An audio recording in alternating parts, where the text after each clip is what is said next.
పహల్గామా దాడిలో మన భారత స్త్రీల సింధూరాన్ని ఉగ్రవాదులు తుంచేసిన విషయం అందరికీ తెలిసిందే.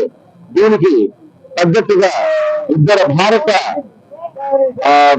వీర జవాన్లను మహిళలను పంపించి పాకిస్తాన్ కి తగిన రీతిలో బుద్ధి చెప్పినటువంటి భారత్ సైనిక దళానికి ఈ రోజు ఈ జెండా ఎగురవేస్తూ నేషనల్ హ్యూమన్ రైట్స్ కౌన్సిల్ తరఫున మేము మద్దతు తెలియజేస్తున్నాం.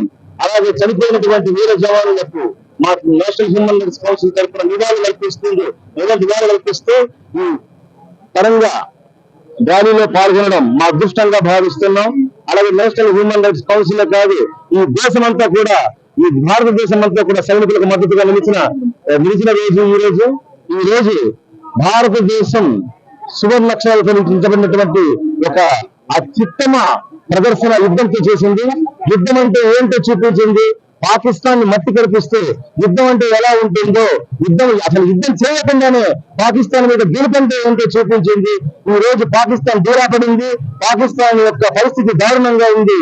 మొట్టమొదటిగా మన భారత ప్రధాని ఏదైతే మనకు ఉన్నటువంటి మన సింధు జలాలను నిలిపివేస్తూ మొదటి షాట్ పాకిస్తాన్ కి ఇచ్చారు.